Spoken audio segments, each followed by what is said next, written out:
Mbrëma të nderuar teleshikues, nisim edicionin informativ të orës 20 këtu në Klan Plus. E njohim fillimisht me titujt kryesor të lajmeve. 23 protestuesit e ndaluar për dhunën në rrugën e Kombit do të dalin nesër para gjykatës në Tiranë dhe jo në Kukës, siç u bë e ditur. Vendimi është ndryshuar për të shmangur ndonjë përplasje të mundshme. Mësohet se 11 prej tyre prokuroria do të kërkojë masën e arrestit me burg. Thirrjen e opozitës për mosbindje civile, kryeministri dhe Partia Socialiste Edicioni një përpjekje për t'i vënë zjarrin rrugës evropiane të Shqipërisë. Sipas Ramës, Kuksi po përdoret si shishe benzine nga opozita, ndërkohë Partia Demokratike organizon të njëjtën protestën me bllokime rrugësh. Ministri i Transporteve deklaron se nuk do të ketë asnjë ndryshim në tarifën për rrugën dhe taksat që paguhen përmes çmimit të karburantit, ndërkohë në Prishtinë shoqatët dhe bizneset akuzojnë Shqipërinë se vazhdon të ngrej barriera për tregtinë me Kosovën. Për 16 orë zjarfiksit luftuan me një nga zjarret më të mëdha të shënuar në kryeqytet që ra mbrëm në magazinat e tregut ushqimor. Ata kërkojnë ndërtimin e hidrantëve pasi më shumë kohë u është dashur për të furnizuar me ujë sesa të luftonin me flakët. Deportimi i 6 shtetasve turq të akuzuar si gylenist nga Ankaraja pritet të shkaktojë probleme për Kosovën. Zyrtarët të Parlamentit Evropian deklarojnë se Brukseli duhet të bëjë kujdes për të përjashtuar nga procesi i integrimit shtetet ballkanike që përkrahin hapur Turqinë e Erdogan. Ndërtimi i centralit të parë bërtamor që pritet të përfundojë pas 5 vjetësh. Ai do të realizohet nga rusët. Në nisjen e punimeve ka marrë pjesë presidenti Vladimir Putin dhe ai turk Erdogan. Ankaraja po mendon të blejë nga Moska sisteme të ndryshme raketore.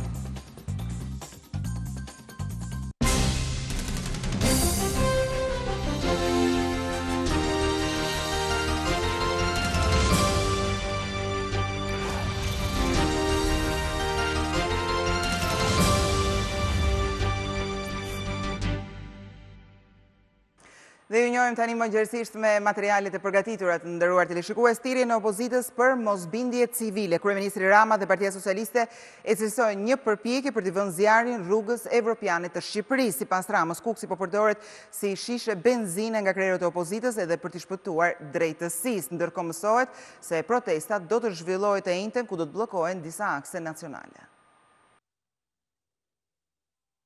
Kryeministri Edi Rama deklaroi se opozita po djeg rrugën europiane të vendit duke u referuar vendimit të një dite më parë për mosbindje civile. Kreu qeverisë thekson se qeveria Berisha planifikon të jepte me koncesion mirëmbajtjen e rrugës së Kombit me një pagesë prej 8 deri në 9 euro. Tani vun zjarrin patriotik e duan ta përdorin Kuksin si shishe benzine për të djegur rrugët europiane të Shqipërisë. Mirë kush u beson rrughumburve pa dhe që duan zjarre kaos për të ikur drejtësisë. Ndërkohë për kryetarin e grupit të PS-s, Tauland Balla, sjellja e opozitës lidhet me rekomandimin për hapjen e negociatave këtë muaj. Është e palishme që një politikan i bën thirrje qytetarëve të mos paguajnë taksat. Ky përshkallëzim i sjelljes opozitës ka të bëjë pikërisht me të gjitha pritshmëritë që komisioni në mesditën e 17 prillit do të rekomandojë hapjen e negociatave të Shqipërisë me Bashkimin Evropian pa asnjë kusht. Ndërkohë në një deklaratë më vonshme, Lulzim Basha ka ripërsëritur thirrjen për mosbindje civile. Mosbindje qytetare do të thotë refuzim i padrejtësisë, refuzim i grabitjes. Po, do të thotë mos paguajnë taksat e rritura. Është një thirrje ndaj sipërmarrjes vogël mos ta paguajë TVSH-n, sepse këto taksa nuk shkojnë për qytetarët. Këto taksa vidhen dhe shpërdorohen nga Edi Rama dhe banda në pushtet. Ndaj përsëris të thirrje, mos paguani taksat, nuk ka çfarë t'ju bëj, nuk arreston dot të gjithë popullin. Deputetët demokrat nuk morën pjesë në mbledhjet e komisioneve parlamentare. Deputetët e Lëvizjes Socialiste për Integrim ndajnë qëndrime të kundërta me ata të Partisë Socialiste lidhur me thirrjen për mosbindjen civile, por njëri prej tyre ishte kundër vendimit të partisë së tij. Mosbindja civile e opozitës nisi që me bojkotin e komisioneve parlamentare këtë të martë. Deputetët e PD-s ishin në krah të protestuesve të arrestuar. Edmonda Gjenasto, ish ministri i transporteve që firmosi pagesën për rrugën e Kombit, ishte i vetmi opozitar në Komisionin e Ekonomisë, por nuk pranoi të përgjigjet pyetjes nëse hejtimi i procedurës së koncesionit i kërkuar nga kryemadhi e prek edhe atë. Faleminderit. Një tjetër deputeti i LSI-s, Robert Bitri, doli hapur kundër thirrjes për mosbindje civile. Unë nuk ndaj të njëjtin mendim. Zoti Basha s'është kryetari i partisë time. Opinioni deputetëve të tjerë të LSI-s ishte dukshëm i ndryshëm nga ata të PS-s. Hap mbrapa nuk ka ku na çon asnjë vend. Destruktive dhe të pakuptim. Me këto thirrje tregojnë që opozita nuk përbën alternativë. Tu jemi në një situatë alarmante. Po ju do t'i paguani taksat? Jam shumë i do t'i paguani taksat, edhe jeni të lumtur me taksat e larta. Tarifat që do të vendosen në rrugët kryesore të vendit nuk do të ndikojnë në reduktimin e taksës që shqiptarët paguajnë për rrugët në çmimin e karburanteve. Ministri i Transporteve Damian Gjiknuri tha se protestat në Kukës erdhën si pasojë e mungesës së informimit. Qeveria nuk tërhiqet nga pagesa e tarifës për rrugën e Kombit. Ministri i Energjisë dhe Infrastrukturës Damian Gjiknuri në një komunikim për mediat konfirmoi edhe një herë se qytetarët bashkë me tarifën e përcaktuar do të vazhdojnë të paguajnë edhe taksën e qarkullimit në çmimin e karburantit. Nuk dalin lekët për gjithçka. Për të mirëmbajtur rrugët me standardet europiane, parat nuk janë mjaftueshme. Do të thotë që ne kemi nevojë.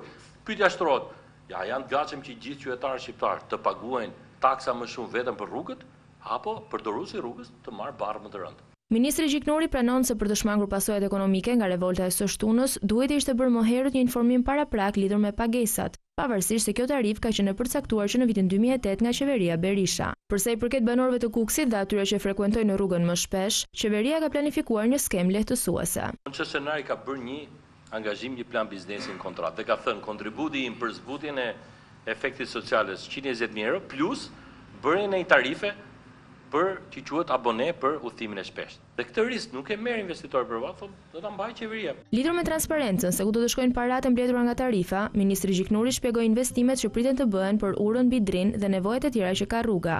Sipas autoritetit rrugor shqiptar, është parashikuar një investim prej 88 milion eurosh në aksin Kukës Morin, lidhur me segmentet që nuk janë përfunduar ende edhe pas inaugurimit të rrugës. Biznesi kosovar ironizon taksën e rrugës së Kombit në një takim në Prishtinë. Investitorët thanë se është më kollaj të bësh biznes me Norvegjin sesa me Shqipërinë që i ndan një tra. Vijojnë ankesat e bizneseve nga Kosova mbi vendosjen e taksës në rrugën e Kombit. Në një takim në Prishtinë, prodhuesit kosovar deklaruan se bakshishi për Shqipërinë shkon zyrtarisht deri në 90 euro për kamion që kalon Morinën. Sipas tyre, nëse nuk jepet rrushfet edhe në ndor, rreth 10 euro kamionët detyrohen të presin me ditë në kufi. Ata vetën e konsiderojnë se janë më superior se sa ne, edhe na shikojnë si objekt, si një mundësi përfitimit. Tash në faturën e transportit i shtohet 45 euro taksës rrugore, plus edhe skaneri. Në këto dy e paguhet të veshët e dogana, që kjo shkon diku të 90 euro është kosto shtesë për një kamion i cili tranzitohet përmes Shqipërisë. Biznesmenët kosovar deklaruan se i kanë denoncuar këto raste abuzive tek institucionet e Kosovës, por ajo çfarë ato u kanë thënë është që të mos japin para. Sipas tyre nuk flitet për bashkim të tregut me Shqipërinë, kur ende nuk ekziston tregtia e lirë. Qeveria jon, institucionet tona duhet të fokusohen sakt në mbrojtje. Se ende qeveria jonë ose institucionet tona, ministrat tonë kanë hezitim. Na jemi vlezër, bile sot qytet vlezër, vlau madhe dhe vlau vogël, edhe sot qytetërisht është për kompaninë time ku ne eksportojnë në Suedi, në Austri, në Gjermani, në Norvegji e në Shqipni jo. 23 protestuesit e ndaluar për dhunën në rrugën e Kombit do të dalin nesër para gjykatës në Tiranë dhe jo në Kukës, siç u bë e ditur. Vendimi është ndryshuar për të shmangur ndonjë përplasje të mundshme. Mësohet se për 11 prej tyre, prokuroria do të kërkojë masën e arrestit me burg. Protesta para drejtorisë së policisë së Tiranës është reduktuar në orët e pasdites. Kjo pasi të afërmit e të ndaluarve u nisën drejt Kukësit pas deklaratës së kancelarit të gjykatës se nesër do t'i jepej masa e sigurisë për të gjithë ata. Infrastruktura normalisht e gjykatës nuk e lejon me fjalë që të 23 të jenë në sallë, por gjithsesi të shohim mundësit më sa kemi që seanca të zhvillohet brenda aty në kushteve që kemi. Në orët e pasdites mësohet se kjo seancë për masën e sigurisë do të zhvillohet në Tiranë dhe jo në Kukës. Kjo është një manovër e drejtësisë për të shmangur në një përplasje të mundshme mes të afërmve dhe policisë. Burime për Klan Plus theksojnë se prokuroria do të kërkojë arrestin me burg për 11 protestues ndaj të cilëve ka prova se kanë shkatëruar sportelet e pagesës dhe kanë goditur me sende të forta policinë. Nga ana tjetër, familjarët deklarojnë se nuk do të largohen nga drejtoria e policisë derisa të afërmit të lirohen.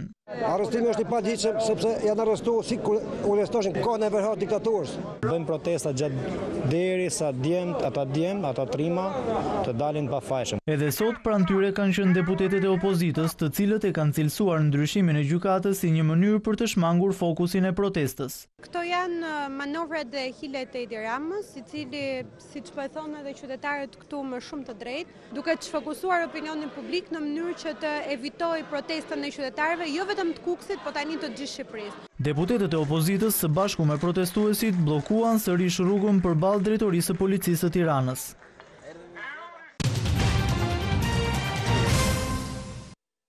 Ka ndëruar jetë në spital 60 vjeçari i cili mbeti i plagosur pas një konflikti për çështjen e tokës. Ngjarja e rëndë ndodhi në Rehov të Skraparit, ndërkohë policia ka arrestuar pas disa orësh autorin që fshihej në kodrat e fshatit. Konflikti për pronat vazhdon të marrë jetë njerëzish. Ish kryeplaku i fshatit Rehov në Skrapar ka gjetur vdekje në spital pasi u qellua me armë nga bashkëshatari i tij. Ngjarja e rëndë ndodhi rreth orës 9:40 kur 60 vjeçari Jonus Banaj u përfshi në një konflikt me shtetasin Fatmir Canaj për çështjen e tokës. Në sherrë sipër ky i fundit ka marrë automatikun duke qelluar me breshëri. I plagosur u dërguar me urgjencë drejt spitalit rajonal. Për shkak të gjendjes së rëndë Banaj u transportua me helikopter në Tiranë në qendrën e traumës, ku edhe ndëroi jetë rreth orës 14:30. Forcat e policisë arritën të arrestojnë autorin e krimit, i cili ishte fshehur në kodrat e fshatit. Në cilësinë e provës materiale u sekuestrua edhe arma tip automatik model 56.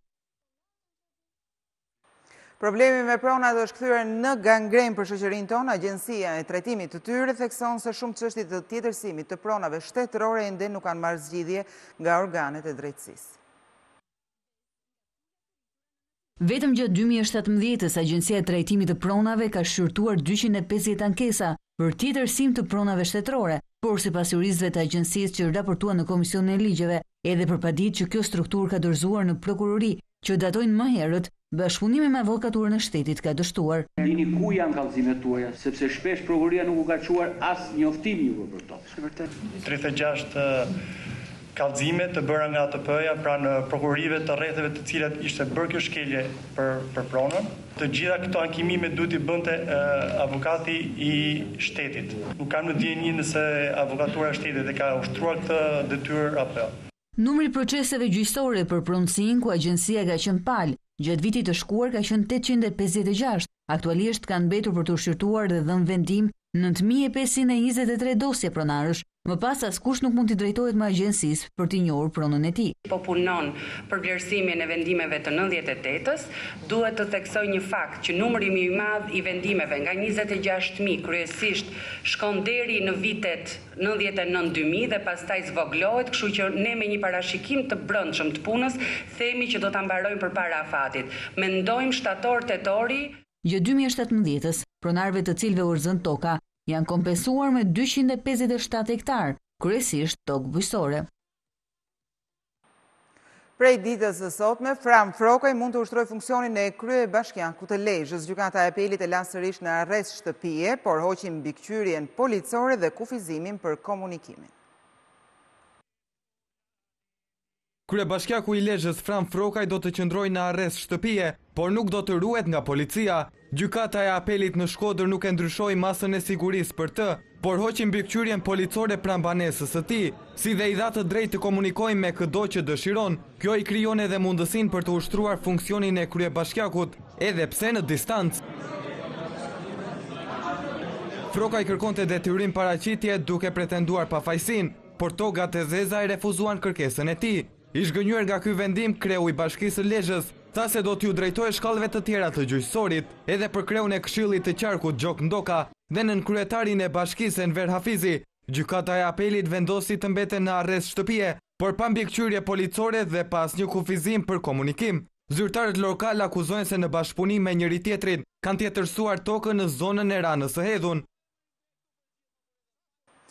Për 16 orë, zjarfiksit luftuan me një nga zjarret më të mëdha të shënuar në kryeqytet, atë që ra mbrëm në magazinat e tregut ushqimor dhe industrial. Zjarfiksit kërkojnë ndërtimin e hidrantëve pasi më shumë kohë është dashur për të furnizuar me ujë sesa të luftojnë me flakët. Lufta me zjarrin e rënë mbrëmjen e dieshme në bllokun e magazinave në rrugën Sirikodra ka vazhduar deri mesditën e sotme. Në ndihmë të zjarrfiksëve të kryeqytetit kanë ardhur edhe ata nga Vora apo Durrësi, të cilët kanë punuar gjatë gjithë natës në kushte të vështira dhe pa mjete mbrojtëse apo bombula oksigjeni. Zjarrfikësit nxjerrin sërish në parë problemin e madh të mungesës së hidrantëve. Një magazin kaq kolosale, kaq e madhe, mos ketë një hidrant, lufta jo mbet vetëm me ujë, dhe sasia e ujit që kërkohet në këtë rast shumë e madhe. Pra, gjitha ajo vonesë që do shkonte të mbushësh autoboti në qendër ke ujësjellsi ose ke pika jon ke incendiatorit dhe të vinte këtu, është kohë humbur për neve. Ky kapull elektrik u bë shkak për zjarrin e rënë. Defekti erdhi nga një goditje rrymeve, nga automati kryesor dhe në automatin ton. Për hapjen e shpejtë të zjarrit e kanë ndihmuar edhe panelet e llojit sanduiç me të cilat ishin ndërtuar magazinat, si dhe materialet lehtësisht të djegshme që ndodheshin brenda. Dëmet janë të mëdha dhe ende nuk ka një llogari të përafërt, ndërkohë që vetëm një pjesë e tyre kanë qenë të siguruara. Kem pas një pjesë të siguruar, sigurim kredie, jo sigurim të plot. Le të jetë një mesazh për të tjerë që të tregojnë më kujdes e të sigurojnë. Është gabim ne për na, duam vetëm të fitojmë, të heqim atë. Po duhet sigurohen, faktikisht duhet sigurohen gjithë. Ky është një nga zjarret më të mëdhenj të rënë vitet e fundit në vend dhe tymi, i cili është shpërndar në një sipërfaqe të madhe, ka mbuluar kryeqytetin duke krijuar vështirësi në frymëmarrje. Banorët e zonës shprehen të tmerruar nga ajo që kanë përjetuar. Shqyqy që nuk ishte erë, se po të kishte, të kalote ose të merrte rroba që fshija ne kishte rrezik edhe lagja më u dëmtu. U tremi mjaft shmase. Sa nuk di se çfarë më tregu me vdek. Me morfon, ajtë e jemi trem. Gjithë natën s'kemi flet fare.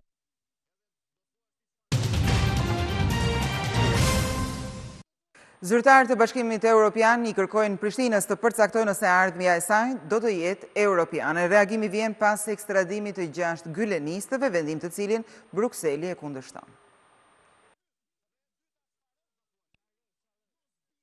Ekstradimi nga autoritetet kosovare i 6 shtetasve turq mund t'i sjellë probleme Prishtinës në ecurinë drejt integrimit evropian edhe në prag të samitit të Sofjes. Zyrtarët të Parlamentit Evropian dhe përfaqësues të organizatave që merren me mbrojtjen e të drejtave të njerëzit i kanë kërkuar Bashkimit Evropian që ta konsiderojë Kosovën si mik të Turqisë së Erdoganit dhe jo si shtet që aspiron të bëhet pjesë e Bashkimit Evropian. Eurodeputetja gjermane Rebecca Harms në një letër drejtuar Federica Mogherinit dhe Johannes Hahn e cilëson arrestimin e gylenisëve si sukses të gjuetisë së Erdogan dhe dorëzim të Kosovës përpara tij. Ajo u ka bërë thirrje zyrtarëve evropian që shteteve si Kosova të ndalet perspektiva evropiane. Institucionet europiane duhet të sigurohen që shtetet anëtare të BE-s të reagojnë me një zë duke i ofruar azil politik gylenistëve dhe që nga procesi i integrimit të përjashtohen shtetet ballkanike që po përkrajnë hapur Turqinë e Erdoganit. Rreth 1000 diplomatë dhe nëpunës turq kanë kërkuar azil politik në Gjermani. Mes tyre janë edhe 288 mbajtës të pasaportave diplomatike turke dhe 771 me pasaporta shërbimi. Shifrat e azilantëve turq u rritën ndjeshëm pas 15 korrikut të vitit 2016, kur dështoi grushti i shtetit ndaj presidentit Erdogan. Që nga ajo kohë më shumë se 150.000 punonjës, prej të cilëve 30.000 mësues, janë pushuar nga puna si të akuzuar për bashkëpunim me Gülen. Në burg kanë përfunduar edhe 50.000 shtetas turq. Vitin e kaluar në Bashkimin Evropian janë regjistruar 16.000 kërkesa për azil politik nga turqit. Ankaraja kërkon kthimin në adet të gjithë azil kërkuesve turq, për të cilët dyshohet se janë të lidhur me terroristët e Gülen dhe militantët kurd.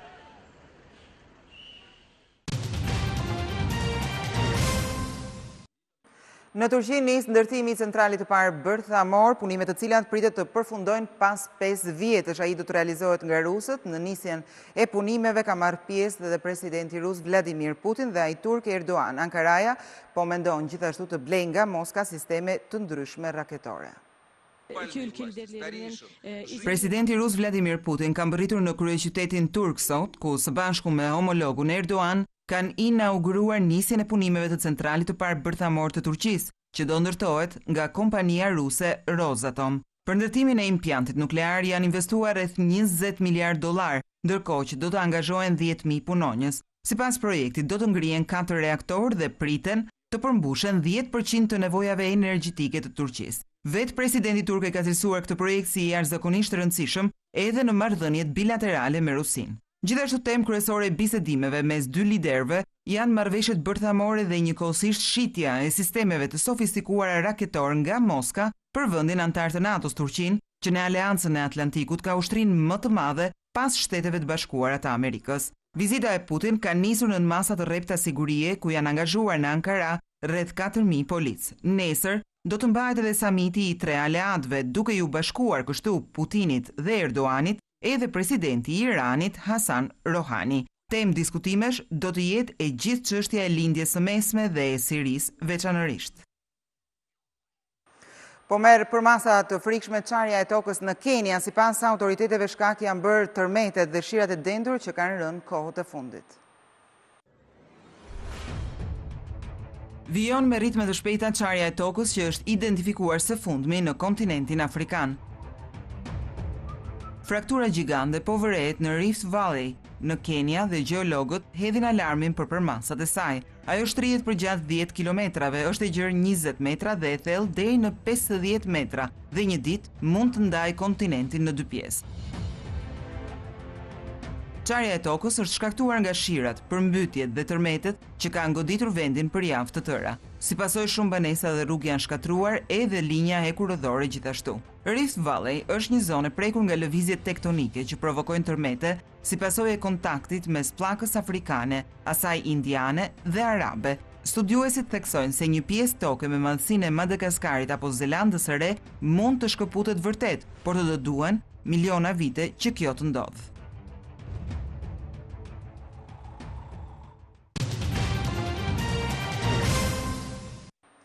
Nesër do të luhen 2 ndeshje gjysmëfinale për Kupën e Shqipërisë. Spikat takimi flamurtar i Skënderbeu, korçarët nuk po kalojnë një periudhë të qetë pas dënimit të UEFA-s, kjo reflektua edhe në kampionat ku mundën nga vllaznia.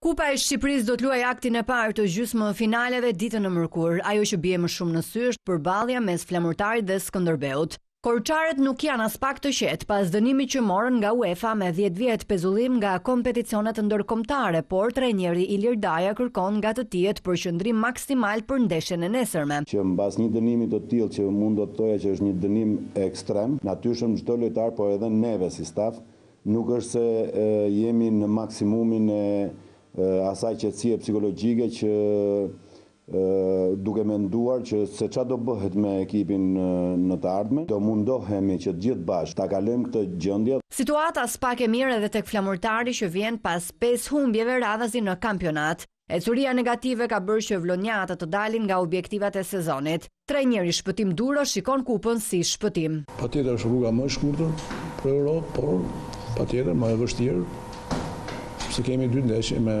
skuadrën më të mirë kampionatit shqiptar që është Skënderbeu. Takimi tjetër i kupës do të jetë ai mes Laçit dhe Kuksit.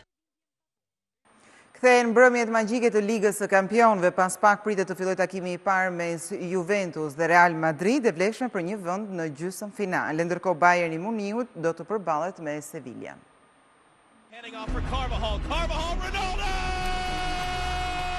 Allianz Stadium do të jetë qendra e futbollit në mbrëmjen e sotme. 2 gjigantët botëror Real Madrid e Juventus do të përplasen për të 20-ën herë mes tyre. 9 ndeshje janë mbyllur me triumfin e madrilenëve, 8 në favor të juventinëve, ndërsa 2 janë barazime.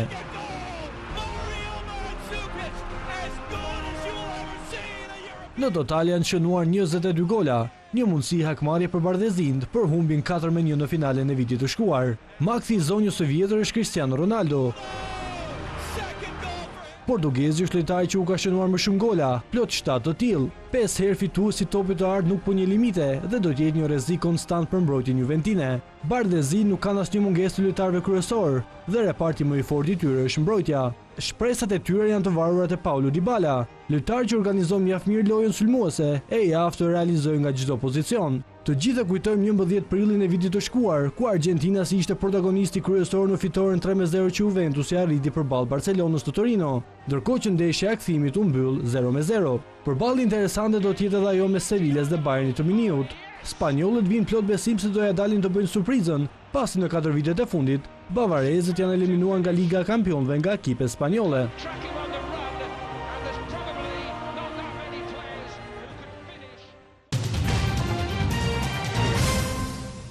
Një nga kompozitorët më të mëdhenj shqiptar, Tonin Harapi, do të përkujtohet përmes 2 librave që përmbajnë krijimet më të rëndësishme të tij. Profesor Tonin Harapi është një nga mjeshtrat më të vlerësuar në muzikën shqiptare. Në kujtim të tij do të botohen 2 libra, si dhe i pari disk me kompozimet e mjeshtrit të lirikës që janë të regjistruara. Ai ishte një ndër themeluesit e Universitetit të Arteve dhe studentët do ta kujtojnë gjithmonë pasi lektoriumi do të mbajë emrin e tij. Tonin Harapi për mua mbetet i pazëvendësueshëm, nuk ka të dytë në fjalë në këtë lloj gjinie, qoftë në romancat vokale, qoftë në veprat e përmbledhura, janë faqet më të ndritura të muzikës shqiptare.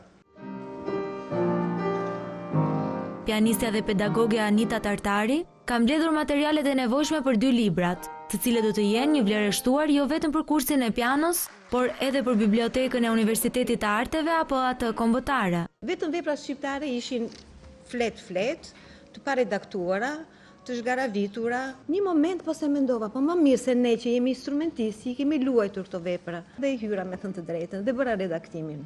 Gjithajka e kompozimeve të melodistit unikal të muzikës son do të prezantohet në një mbrëmje muzikore në datën 5 prill në Universitetin e Arteve.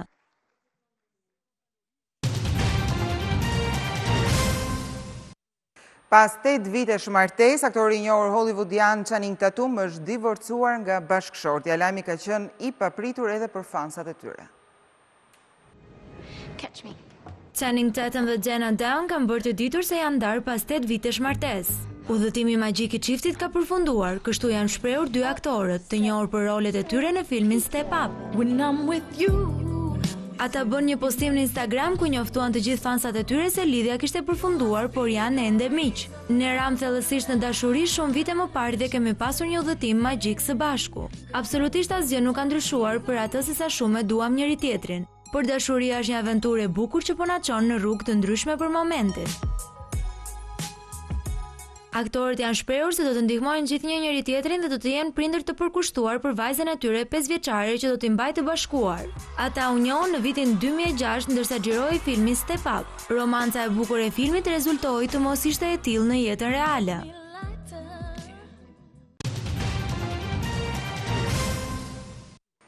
Reduktoni kalorit në ushqim që të jetoni më gjatë. Studiuesit kanë vënë re një funksionim më të mirë të organizmit tek ata që konsumojnë më pak ushqim. Të konsumosh më pak ushqim ngadalëson procesin e plakjes. Këtë sugjerojnë studimet e fundit në këtë fushë, sipas të cilave një ushqim më pak i pasur me kalori ndikon në një pleqëri më të shëndetshme dhe ndoshta edhe në zgjatjen e jetës. Sipas studiuesve, një reduktim i kalorive me rreth 15 deri në 20% në krahasim me nevojat ndikon shumë pozitivisht në shëndetin dhe jetën e kafshëve në laborator, por tashmë eksperimenti është shtrirë edhe mbi njerëzit. Gjatë 2 viteve, kërkuesit kanë vërtetuar me ullësi 2 grupe njerëzish me regjime ushqimore të ndryshme. Në fund të studimit ka rezultuar se grupi i personave që kishin konsumuar më pak kalori e përdorin energjinë në mënyrë më efikase në krahasim me të tjerët, veçanërisht në fazën e gjumit. Gjithashtu është vënë re një funksionim më i mirë i indeve nga stresi oksidativ, që është përgjegjës për plakjen. Kjo ka sjellë ulje të rrezikut të diabetit dhe sëmundjeve kardiovaskulare. Pra sipas tyre, kur ham më pak se sa është e nevojshme, ndryshojnë mekanizmat biologjik që ndihmojnë në shëndet më të mirë. Vila Taranto, një ndër kopshtet botanik më mahnitës, ka hapur. 2 turistë nga gjithë bota mbërrin në Itali për të shijuar mrekullinë që lan si trashëgimi duke i Tarantos. Me ardhjen e pranverës hapin 2 kopshtet botanike më të bukura në botë. Një ndër ta, Villa Taranto, ndodhet pranë liçenit më të madh në Itali dhe do të qëndrojë hapur deri në nëntor. Villa Taranto dhuron për vizitorët momente të paharrueshme në mes të natyrës dhe mira luleve. Botanistët thonë se në këtë kopshtë botanik ekzistojnë mira bimë të marra nga të gjitha anët e botës dhe të mbjella aty. U realizua nga Duka i Tarantos, i cili ia la dhurat Italisë me kushtin që të vijonin për kujdesit nga shteti për të gjithë brezat e ardhshëm. Sot kjo trashëgimi botanike numëron 1000 bimë autoktone dhe rreth 20000 specie të tjera mjaft të veçanta. Nga viti 1952, ky kopshtë botanik hapet për publikun nga marsi në nëntor, traditë e cila vijon edhe sot, duke tërhequr turistë dhe ekspertë të shumë të botanikës dhe të apasionuar, të gjithë të tërhequr nga shumëllojshmëria e bimësisë dhe organizimi perfekt. Nderuar teleshikues, ishte gjithçka e përgatitur për këtë edicion lajmesh. Faleminderit që na ndoqët bashkë, mirupafshim.